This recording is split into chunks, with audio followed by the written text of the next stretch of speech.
We go up for the night till we can't get any higher. Out for the night till dawn.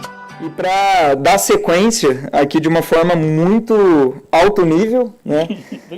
Gostaria de passar a palavra para o Nelson. O Nelson é do Smart Amor, vai se apresentar melhor aí, mas esse tema a gente escolheu com muito carinho, assim, cuidado aqui, porque muitas das soluções, né, que a gente tem aqui permeia e traz, né, dúvidas, contribuições, sugestões aí nessa temática, né? E nada mais justo aí do que a gente trazer uma visão de um especialista, né, mas principalmente uma visão de uma pessoa de dentro daqui da instituição, de como tem trabalhado, de como que a gente tem lidado com isso aqui, né, Nelson? E um pouco dessa aplicação prática no nosso dia a dia, tá, pessoal? Fiquem à vontade aí para acender a luz, chamar o áudio aí, né, no final, e a gente vai ter um tempinho para a gente poder bater esse papo, construir, mas é um dos nossos marcos aqui, oportunidades de IA, sistema de saúde. Nelson, está contigo, obrigado. Obrigado. Depois você sinaliza o tempo que a gente vai ter para eventualmente debate. Tá.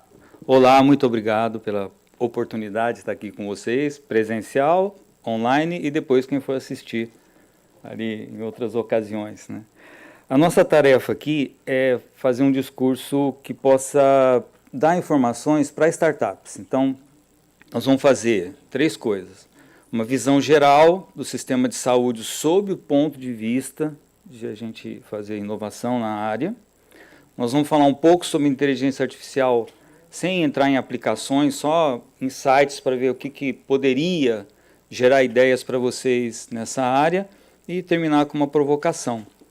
Os slides são bem simples, nosso foco aqui foi colocar os links. Então depois você pode pegar a apresentação e com os links fazer navegações mais aprofundadas, naquilo que interessar mais, naquilo que você julgar que vale a pena fazer uma investigação maior, né? O último slide tem meu contato e meu currículo, mas eu vou usar o tempo de vocês aqui para a apresentação propriamente, ok? Então, vamos ver se dá para ter um tempo para pelo menos algum tipo de debate ou crítica. Não sei se vai ser possível, mas vamos lá. Eu vou começar a apresentação com Pepper e vou terminar com Pepper também. Pepper é uma inteligência artificial embarcada, com sensores e atuadores, fazendo um formato humano. Isso a gente está chamando de robô antropomórfico, né? É isso, né, Spencer? O Spencer, acho que na próxima ele traz Pepper aqui, com a programação deles, né? É uma coisa que é muito interessante em Pepper, é que Pepper evolui com a interação. Então, ele vai, um robô Pepper vai evoluir diferente de outro. Outra coisa interessante é que Pepper nasceu de uma startup francesa, chamava Aldebaran. Hoje foi comprada por um banco japonês gigantesco, SoftBank, e o dono de SoftBank é uma pessoa muito rica, então ele conseguiu, com uma joint venture, fazer uma fábrica de Pepper. Ele apostou em Pepper, fez uma fábrica. Eu não estou acompanhando, parece que a oferta do produto foi maior que a demanda, mas já se falou aqui, as ideias elas vão ficando. Assim como elas são coletivas, elas coletivamente vão ficando. Acho que vai dar para falar alguma coisa dessas ideias que vão ficando, que permitiram que a inteligência artificial hoje tivesse um avanço, né? Diante de um começo, talvez não tenha sido tão brilhante. Pepper lê emoções, tá? Então, eu selecionei alguns aspectos do sistema de saúde para a gente conversar aqui, para que startups que tenham pouca vivência no sistema ou nenhuma vivência no sistema já comecem a se interessar por ele, mas isso aqui de modo algum esgota, é um voo sobre um oceano, né? Mas vai, de alguma forma, integrar algumas frases que vocês ouviram hoje pela manhã, se possível de uma maneira que possa ajudar a fazer pesquisas posteriormente, né? Esse desenho meu é para tentar explicar o sistema de saúde brasileiro de uma maneira bem simples, rápida, de alguns minutos. A Constituição Federal de 1988, 5 de outubro, inaugurou o Sistema Único de Saúde, o SUS. Anteriormente a ele havia sido feita uma experiência que alguns de nós, com uma idade talvez não tão pequena, né, como eu, conheceram e pelo menos tiveram notícia, que era o SUDES. O nome SUDES, eu vou usar as palavras do SUDES para tentar explicar o SUS. É unificado e descentralizado. Sistema unificado e descentralizado de saúde. Aí veio o SUS, na Constituição de 88, que trouxe o conceito de que a saúde é um direito de todos, a palavra é todos, e um dever do Estado que vai cumpri-lo de acordo com algumas regras ou diretrizes que estão lá. Vocês podem ler, ou deveriam ler, do artigo 196 ao 200 da Constituição Federal, que dá as bases, as diretrizes para esse sistema. Eu coloquei 2 outros círculos aí. O círculo laranja é a saúde suplementar. Esse é o nome usado no mercado. É diferente do SUS, na medida em que eu pago para ter acesso aos serviços mediante um contrato. Então, é Código Civil, mediante um contrato interpartes, que no Brasil tem uma regulamentação fortíssima. Começou com a Lei 9656, de 1998, o ministro Zé Serra, governo Fernando Henrique, é bem distante aqui. E logo depois foi instituída a Agência Nacional de Saúde Suplementar, a ANS, que tem a obrigação de fazer a gestão do rol. O que é o rol? A partir da Lei 9656 tem uma obrigação de serviços dessas instituições. É claro que aqui o nosso foco é saúde pública, mas é necessário entender a relação entre saúde pública e saúde suplementar, que é o nome que eu vou utilizar aqui. Vocês podem explorar isso bastante, em várias informações tem na internet. Constitucionalmente, nós temos a saúde complementar, mais desse lado aqui, daqui. A saúde complementar, definida constitucionalmente, é a possibilidade de entes de direito privado prestarem serviços ao Sistema Único de Saúde, que é um sistema público, gerido por tributos, beleza? Eu coloquei essa circunferência aqui. Por que ela é amarelinha? Ela é amarelinha porque são entes privados, como este que está aqui agora, onde vocês estão, que é a Fundação Pio XII. A Fundação Pio XII é um ente privado, ela tem várias regulamentações referentes a entes privados e ela presta serviços públicos de saúde, como falou o Dr. Luiz, no Brasil inteiro. É bem importante conhecer essa diferenciação, eu vou usar mais tempo aqui do que nas outras, porque para entender onde no sistema a gente está. Né?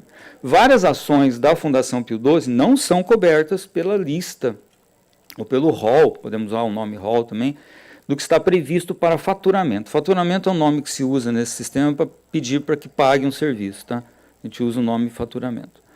Então, o que pode ser faturado no SUS é centralizado. Eu vou mostrar muito rapidamente depois. Mas aqui o que se faz é muito além do que está nas tabelas de SUS. Carreta de prevenção e várias ações médicas. Nós fazemos aqui cirurgia robótica pelo SUS. A figura é simples, mas exige aí uma atenção para entender o que seria um sistema descentralizado e unificado. A União em azul, os estados da Federação e Distrito Federal em verde e os 5.750 municípios, acho que esse é o número, participam do sistema, do SUS, Sistema Unificado de Saúde. Cada um tem a sua autonomia, então ele é descentralizado. Essa autonomia, para quem é de computação, ela segue muito, computação e inovação, segue muito aquele modelo de maturidade. Né? A gente tem modelos de maturidade para várias coisas. O modelo de maturidade do SUS é se aquele município ou aquele estado, se eles têm possibilidade, capacidade administrativa de fazer uma gestão integral, total, que é a plena, ou intermediária, indo para a plena, que é semi-plena é o nome, ou incipiente. Quem já trabalhou com CMMI ou outros modelos são parecidos, né? Então, nós vamos ter municípios incipientes, gestão semiplena e gestão plena, que são as bolinhas maiores, como a cidade de São Paulo. A cidade de São Paulo tem a dimensão, eu acho que da Dinamarca. Né? Então, a gestão plena da cidade de São Paulo é um negócio que é para ser olhado, né? Como de outros municípios também. Pode ter muito mar azul aí. Essa figura é minha, viu? Se vocês quiserem fotografar, divulgar, isso não tem problema, de copyright não tem nada. Ele é unificado naquele hallzinho ali, no hall de procedimentos que tenham que ser faturados. Então, eu vou buscar faturar um serviço para o SUS, no meu gestor municipal, no estadual, ou mesmo no federal, porque o federal também presta serviço com várias instituições. Aí eu tenho que me adequar ao faturamento da tabela de SUS ali. Eu não tenho serviço, eu vou me adequar de maneira próxima e tal. Você não está do outro lado ainda, né? Que bom. Ótimo. Não vou ler, eu vou deixar o link, eu vou passar bem rápido. O Dr. Luiz falou da quantidade de dados que tem, né? É um data lake, um data ocean, não sei, um oceano, um lago. É bem difícil mergulhar nesse lago, mas existem ferramentas para isso. Logo embaixo tem o nome, Tabnet, Tabuin, mas eu já usei FTP também, para quem é de Computês aí. Você vai lá e agrega, acessa alguns dados. A estruturação ainda é muito precária, mas pelo princípio da transparência, tudo que o SUS já fez para você está lá. Quero ver você achar, mas está lá. É bem interessante. Tem muita gente especializada em fazer essas observações nos bancos de dados do SUS.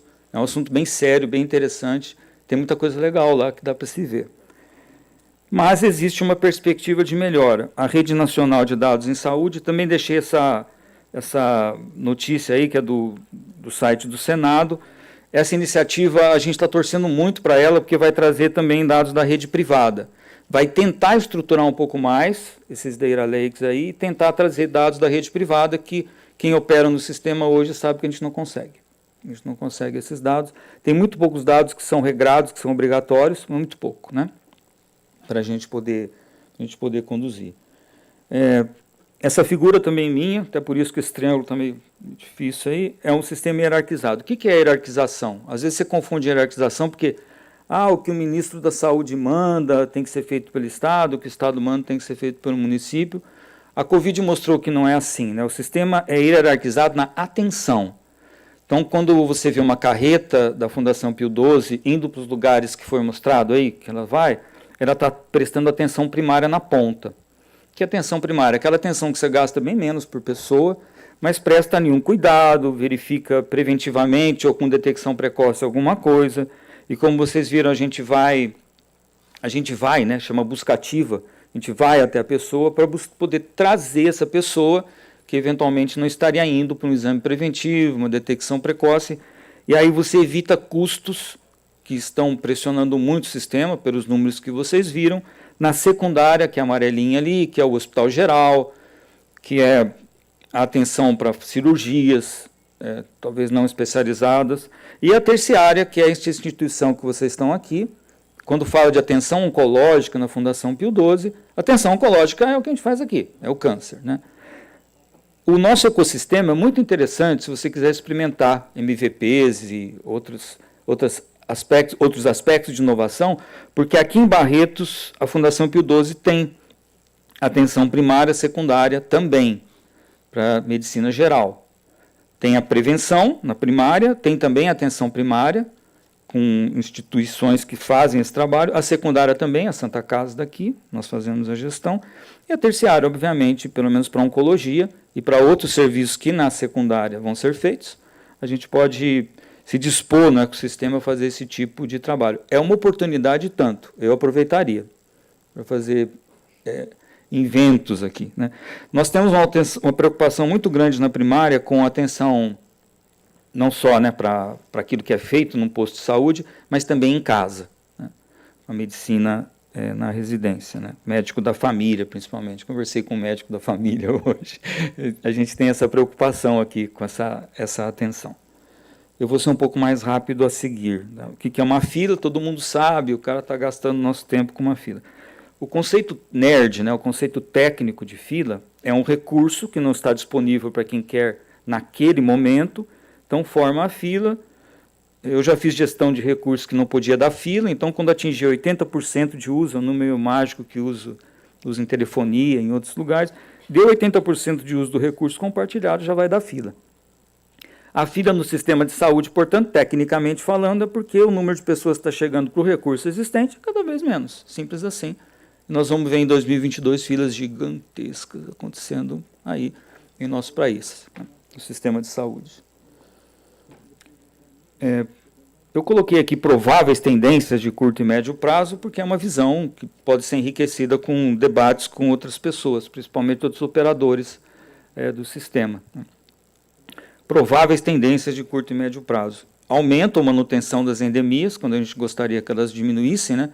Está aí a gripe, teve o sarampo antes da Covid, né? E vão acontecendo. Doenças oncológicas. Doenças oncológicas, elas aumentam com a população, com a quantidade de pessoas. Só que com a Covid, uma porcentagem, que tem um número que a gente debate aí, mas talvez 1 em cada 5 pessoas, 1 em cada 6, não veio para o tratamento. Ela vai vir depois. Então tem um aumento no custo que a sociedade vai ter para esses tratamentos. Então é uma tendência de aumento, não da doença oncológica, mas da gravidade. Se eu ficar escrevendo frases longas aqui, já é uma apresentação expositiva, porque é para dar informações para vocês, né? Seria mais complicado. Sequelas da Covid-19, não sabemos todas, elas têm aparecido aí, mas elas pressionam o sistema público, porque aquela pessoa que teve Covid eventualmente desenvolverá uma sequela, pressiona mais ainda. É uma necessidade nova que vem que não tinha antes, então aumenta. Portanto, as filas vão aumentar, as filas também vão aumentar porque com a crise econômica muita gente saiu daquele círculo laranja e migrou para o azul, né? Muita gente. E os custos vão aumentar. Ah, mas os custos vão aumentar porque é consequência das outras coisas que você está falando. Não, o Dr. Luiz mostrou o gráfico, né? Nós somos muito sensíveis a dólar, o dólar aumentando, a degradação aí da economia vão fazendo com que o custo hospitalar, o custo da atenção básica, né? Primária, secundária e terciária também. O preço da máscara de proteção hoje, que eu tirei para fazer a palestra, o preço de medicamentos simples que são usados para a Covid aumentou uma barbaridade, né? A gente está vivendo isso daí.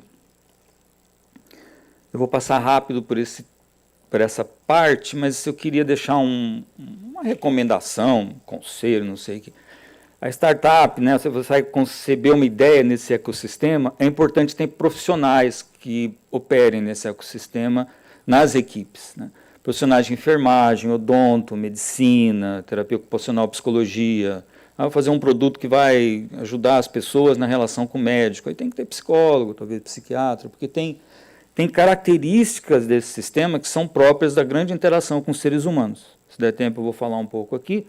E essa interação com os seres humanos é fortemente regrada, é complexa, porque muitas vezes a gente não sabe qual é a saída que vai dar quando você começa alguma coisa. E muitas vezes a gente acha que tem uma ideia tal e o ecossistema é muito regrado, ou já tem patente, então a gente quer alertar para esse tipo de coisa, que é importante a gente observar quando for fazer o processo de inovação aqui. A inteligência artificial, se você pegar os trabalhos da Universidade Carnegie Mellon, os primeiros trabalhos do Alan Turing, matemático, né, britânico, fez muitos artigos sobre computação. Tem esse popular teste de Turing, né, que fala se a máquina está inteligente, e aí ele expressa, não, a máquina tem que fazer, você tem que achar que está conversando com uma pessoa, então para mim isso é inteligente. É um primeiro conceito, lá de 70 anos atrás, genial, mas um primeiro conceito. E a inteligência artificial é muito esperada na área de saúde, porque nós estamos entrando num gargalo de custo, não consegue atender. Então, por isso a gente focou essa palestra em inteligência artificial. Pode ser embarcado em robô, pode ser de tantas outras formas. Eu vou passar bem rápido para fazer mesmo uma visão geral de onde a gente pode trazer, né, a IA, vou falar como IA agora. Ela tem 70 anos, mas na década de 70 a 50 anos, ela sofreu um boom. Esperava-se muito da inteligência artificial. Na década de 70, eu trabalhei com um troço desse, um sistema especialista, era o MySyn. O MySyn era para regular um pouco a administração de antibióticos em hospitais. Deve ter tido um sucesso relativo, mas os sistemas especialistas, as linguagens como Lisp, a gente admira quem conseguiu entrar nessa floresta, mas desse hype, desse boom, esse nome, né, inteligência artificial, né, o nome na década de 70, falou, pronto, agora resolveu tudo. Aí ele foi para o Vale da Desilusão e lá ficou por muito tempo. Por muito tempo. A gente até trabalhou com sistemas especialistas, mas voltando à ideia, a ideia ficou. Aí vai chegando com coisas novas. Novos métodos matemáticos, a estatística se aprofundando, aí juntando, e métodos de visualização, que facilitam bem a comunicação com as pessoas que não falam nerdês, né? Então, o nerd não consegue falar, às vezes, aí ele mostra uma gravura e quem toma a decisão compreende e vai à frente. Eu programei em Lisp, eu não troco de jeito nenhum meu Python por Lisp, é muito difícil dar manutenção. E as linguagens hoje, Python, R, que é uma linguagem de estatística, e Java e JavaScript também, elas têm muitas bibliotecas, então o foco foi para estatística e para matemática, que são as grandes estrelas aí desse negócio. Para que você vai usar a inteligência artificial na saúde? Uma coisa que não tem humildade nenhuma, né? Para entender o que acontece, prever o futuro, como em todas as outras áreas de IA que a gente vê acontecendo, né? É fácil de falar, muito difícil de realizar. Eu vou contar um caso aqui, antes do Guilherme vir aqui. O que é IPRO, né? EPRO? Ainda está sendo usado em inglês, o Einstein, aqui no Brasil, em São Paulo, tem muitas pesquisas, é o Patient Reported Outcome, né? Então, eu, paciente, essa foto é minha, eu vou dizer como é que eu estou. Aqui no Arena e também no Hospital de Amor, nós estamos com algumas iniciativas para ver onde se chega nesse eu quero dizer como eu sou. É Patient Reported Outcome, então eu vou dizer como eu estou, é não invasivo, a informação é minha, eu não tenho nenhuma preocupação com o dispositivo, pode quebrar um, vir outro, então esse é um dispositivo de pouco risco. São 3 os tipos de dispositivo que se tem a Agência Nacional de Vigilância Sanitária, tem lá no site dela esses tipos de dispositivos, vocês podem se interessar como é que ela categoriza. Quanto menos invasivo, mais tranquilo. Então eu fui procurado, acabei fazendo ligação, né, técnica com uma empresa lá do exterior, que tinha um caso de sucesso na Europa de um EPRO para câncer de pulmão. Então ela reporta, né, em papers, tal, que ela conseguiu um grande ganho em qualidade de vida e sobrevida, que são basicamente as 2 medidas que a gente usa, não dá tempo de falar sobre isso aqui.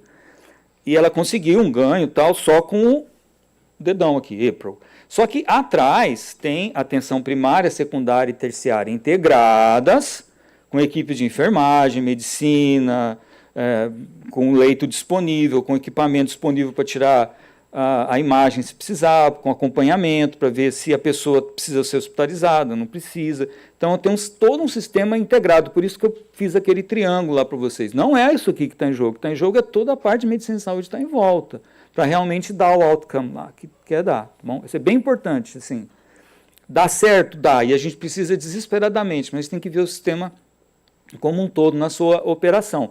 Se eu ofereço aqui, eu tenho que oferecer enfermagem e medicina que eu não tinha antes, talvez, investir, né?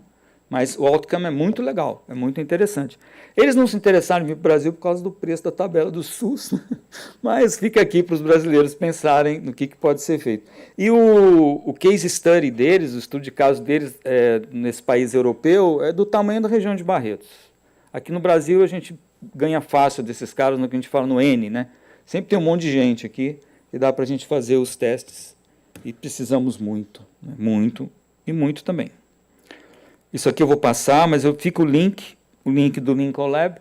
Lincoln Lab tem um embasamento teórico muito legal sobre Big Data, é muito legal para fazer estudos, pesquisas. Eu não vou trabalhar isso, essa parte eu vou matar. Vocês vão ver, quem trabalha com inteligência artificial sabe disso. Mas eu queria apontar aqui que os métodos hoje são esses, mas isso não nasceu com o planeta, isso vai mudar. Vão ter novos métodos, outros métodos vão ficar arcaicos. Então, às vezes, a gente estuda alguns métodos que ninguém mais está usando, presta atenção. E as redes neurais, com suas várias possibilidades, elas estão crescendo demais. Né? Quando a gente souber, então, o que elas fazem lá dentro, vai ser melhor ainda. Né? Então, elas estão crescendo e estão evoluindo de uma maneira fantástica.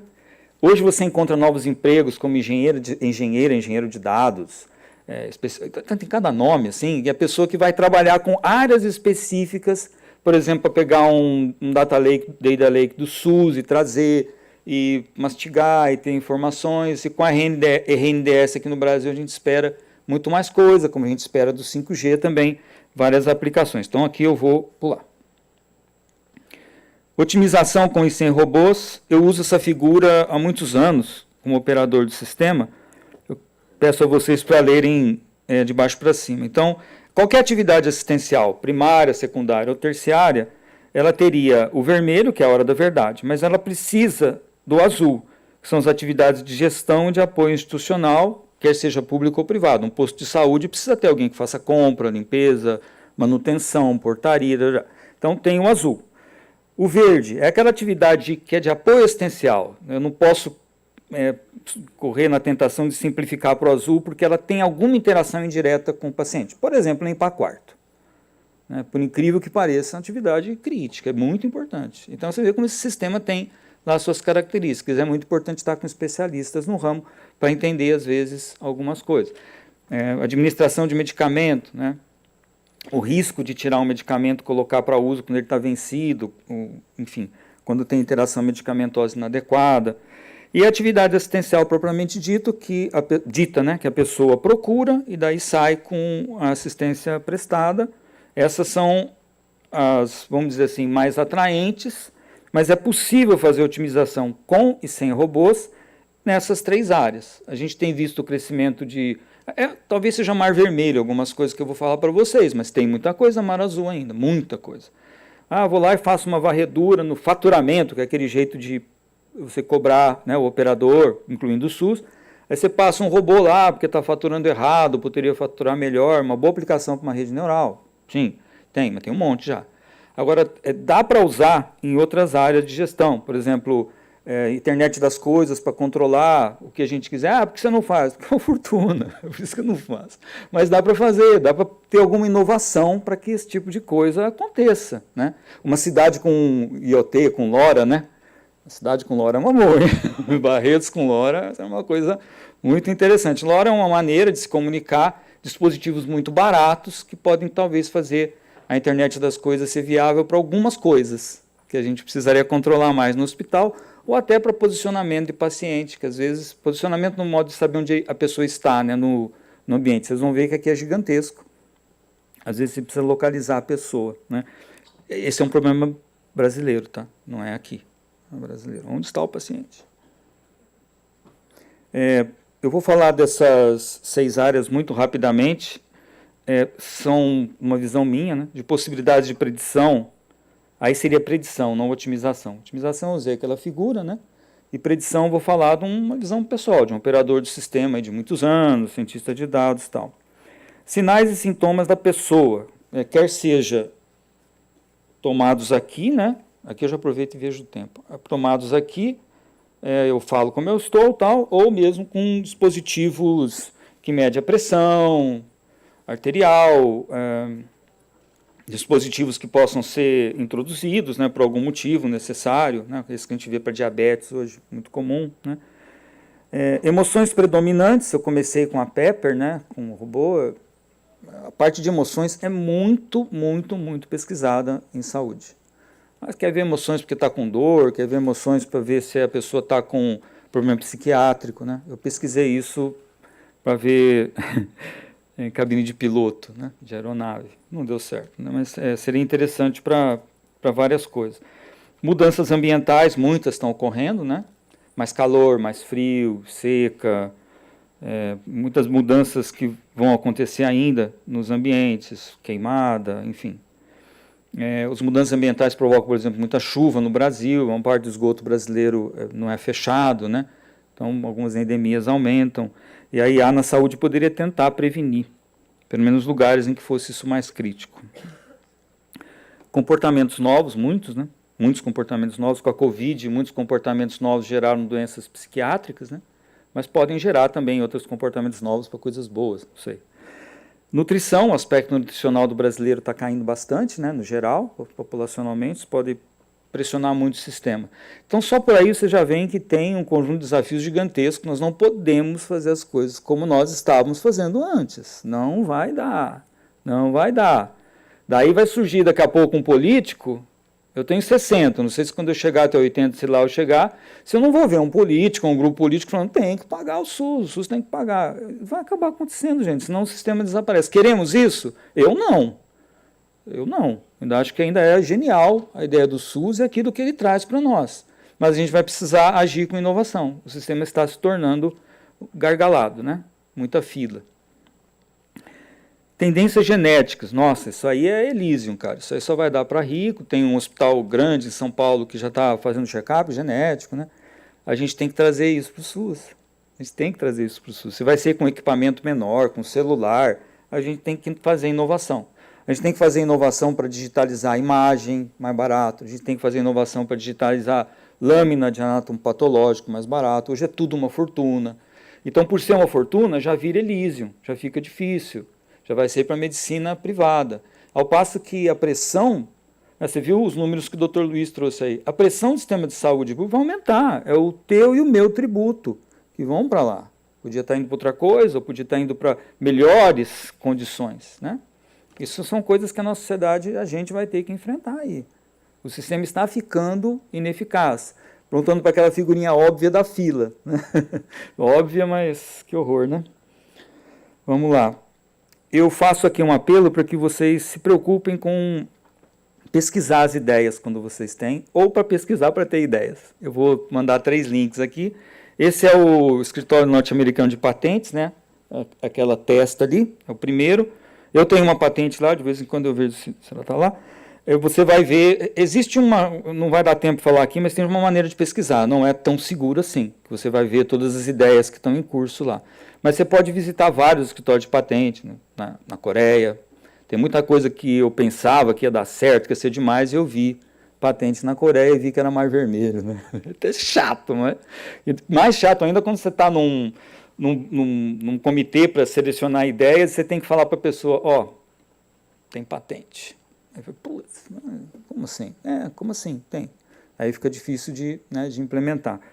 Isso chama inteligência tecnológica, é uma atividade super cara em termos de tempo e muito barata porque tem muita informação disponível graças ao invento aí do Tim Berners-Lee. Então, tem a web aí, a gente vai na web, passeia para lá para cá, consegue fazer um monte de informação. O que faltaria aí? Tempo, né? A gente estava acostumado, nos ambientes que eu trabalhei, de ter gente dedicada a isso. Gente dedicada a fazer a inteligência tecnológica e trazer informações até para novas ideias, né? Que a gente possa ter. Então, eu recomendo patentes, sites, notícias que aparecem, outras fontes. É uma atividade dispendiosa, tem organizações que pagam, né, para ter relatórios assim. Eu vou mostrar 2 relatórios grátis, tá? Então, um da PwC, tem o link aí, e é legal de ver todos os anos. Ah, não dorme, sei lá. É legal de ver. São insights, tem muita coisa que não é aplicável ao nosso sistema de saúde, tem muita coisa que é viajandão, mas é muito interessante dar uma olhada para refrescar ideias, porque só fala de saúde isso aí. E tem esse da Optum. A Optum é o braço de tecnologia da informação da grande rede UHG, do United Health Group, né? Acho que está no 3º survey, se não me engano é grátis, eu não li este. E a Optum é muito grande, tem muito trabalho. E olha só, esse relatório é para inteligência artificial. Deve ser muito interessante para dar uma olhada. E qual é a preocupação num sistema como o UHG? É reduzir custo, mantendo a qualidade, mantendo o prazo, mas é reduzir custo. Tem um celu rodando, isso aqui é o meu? Tá. Legal? Legal. Então, na minha apresentação tem todos esses links. É bem interessante. Vai consumir muito tempo. Não sei, divide, faz um... Nós estamos fazendo tanto contato aqui, vamos ver se a gente consegue fazer inteligência juntos, né? E, finalmente, minha provocação. Alguns gargalos do sistema público de saúde brasileiro hoje, sob o meu ponto de vista. Eu voltei à figurinha da fila ali. Exames diagnósticos, a gente está demorando cada vez mais para fazer. Especialistas em áreas médicas, tem áreas que estão cada vez menos especialistas, estou falando de especialista, né? O que o Spencer mostrou aqui é muito interessante, você pode levar especialistas para vários lugares, isso é muito interessante. Mas tem especialistas que a gente não supre assim, né? Não dá tempo aqui de ficar falando, o sistema é bem complexo, né? Por exemplo, especialistas em anatomia patológica, por exemplo, que é fundamental para certas áreas terciárias como câncer. E também para atividade preventiva, né? Para Papa Nicolau, por exemplo, que é um exame que previne câncer de colo de útero. Os outros a gente faz detecção precoce, mas aquilo lá previne. Então, se começa a atrasar isso, caramba, né? Começa a inviabilizar essa análise, né? Essa análise é humana. É bem caro tentar digitalizar, pelo menos hoje, bem caro. E a atenção básica ou primária? Mas a atenção básica não é feita pelos 5.750 municípios, a prefeitura vai lá e faz? Faz, mas a gente precisa melhorar essa atenção básica primária para coletar muita coisa lá na origem, não deixar subir para o secundário e terciário, até porque a gente nem sabe que tipo de fila vai ter quando a pessoa for acessar o secundário ou o terciário. Daqui para frente, 2022 já vai ser um ano bem desafiador. Alguns municípios não têm dinheiro mesmo. Apesar de ser destinação vinculada, a destinação tributária brasileira é vinculada, quer dizer isso, tem que fazer em saúde. Mas às vezes é pouquinho, o município depende do fundo de participação dos municípios, o estado depende do fundo de participação dos estados, às vezes é pior ainda.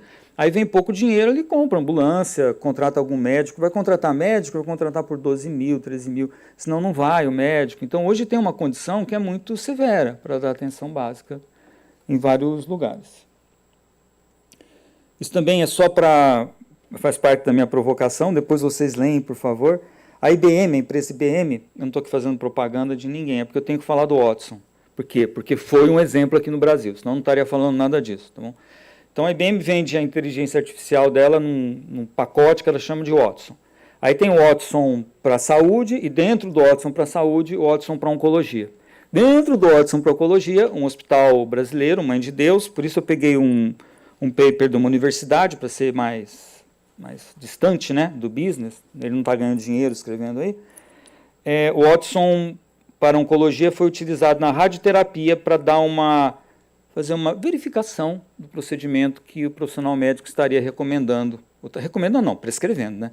Estaria prescrevendo para o tratamento radioterápico ali a ser feito no Hospital Mãe de Deus. Não sei o que gerou isso, qual foi o resultado, mas é a primeira vez que eu vi no sistema brasileiro uma inteligência artificial interagindo com o médico a nível médico. A nível médico. Essa é outra provocação também. Esse experimento foi feito pelo Ministério do Exército, junto com o Ministério da Saúde e junto com o Hospital Albert Einstein. Então, essa maleta, bem como outros dispositivos, que nesse link vocês podem ver um pouco melhor, foi perto lá de São Gabriel da Cachoeira, lá na floresta amazônica mesmo. Lá já dispunha de internet. Lá com 5G vai ser um pouco melhor fazer isso, mas lá já dispunha de internet. E esses dispositivos, eles faziam o quê? As coletas, né? Então são sensores. Lá não tem atuadores, como os robôs do Spencer, tinha sensores. E havia também a presença de um profissional de saúde, se não me engano, um profissional de saúde do Exército ali. E claro, estava cheio de gente, né? Um diretor do Einstein, um general do Exército, o pessoal vendo como é que seria esse experimento. Eles atenderam algumas pessoas de nações indígenas que estavam em volta desse lugar, atenderam familiares e pessoas do Exército mesmo, né, que trabalham em São Gabriel da Cachoeira. Quem já conhece, né, aquela região, ou sabe dos esforços médicos para se dar acesso a pessoas na floresta amazônica, né, na Amazônia, que é metade do Brasil, e que é mais do que a Europa, então essa é uma dificuldade muito grande. Não sei se o experimento vai ser continuado. Vê-lo no YouTube, nos filmes, parece ser muito animador e, em parte, o Pio 12 faz isso, né? Ela leva a carreta, porque a carreta é mais resolutiva para vários aspectos, mamografia, ou uma tomografia, uma intervenção para coletar Papa Nicolau, fazer o exame médico, né? O exame médico dentro de uma condição, né, de conforto, de recursos, né? Alguns procedimentos. Então, a carreta tem essa resolutividade.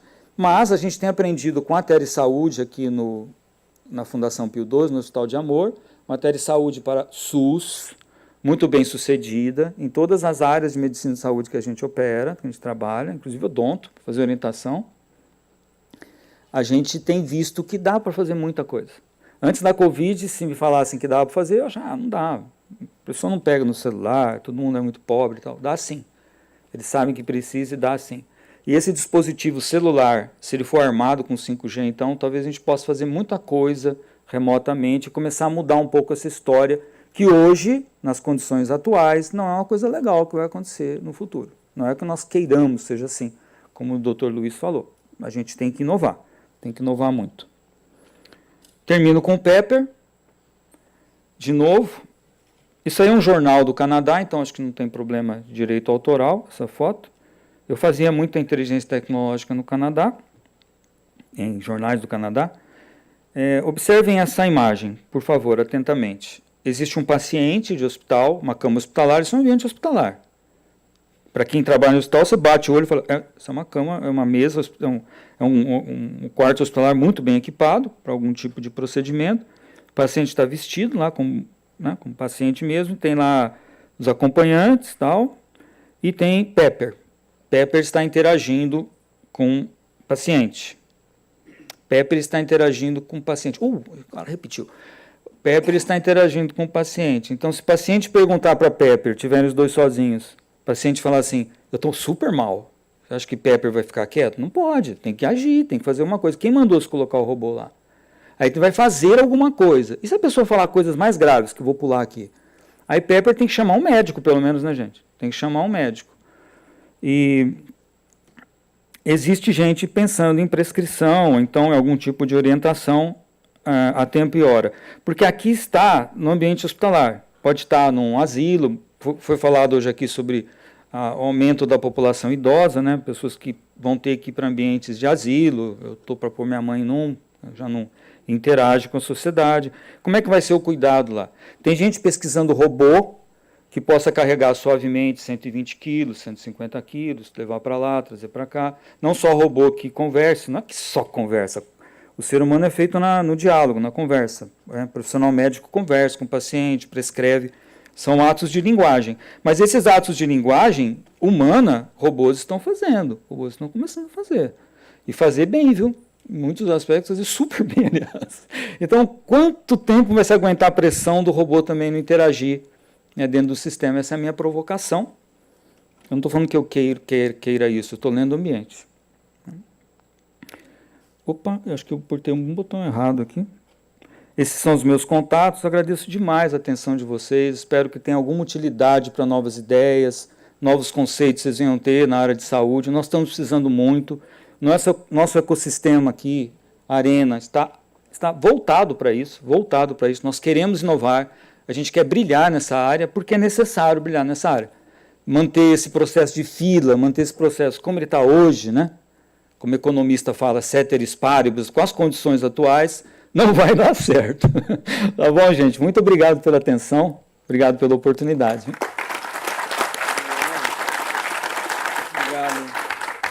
Show de bola, Nelson. Uma aula mesmo. E, pessoal, o Nelson vai estar os 3 dias aqui com a gente, vai estar na mentoria hoje à tarde. Alguns de vocês vão ser conectados com o Nelson aí para a gente trocar essa ideia com ele, né? E, independente disso, aí a gente tem feito uma dobradinha nos projetos de inovação aqui, né? Arena mais Smart Amor, que tem trabalhado não só isso, né? O tema da aula dele aqui, mas vários outros projetos aqui.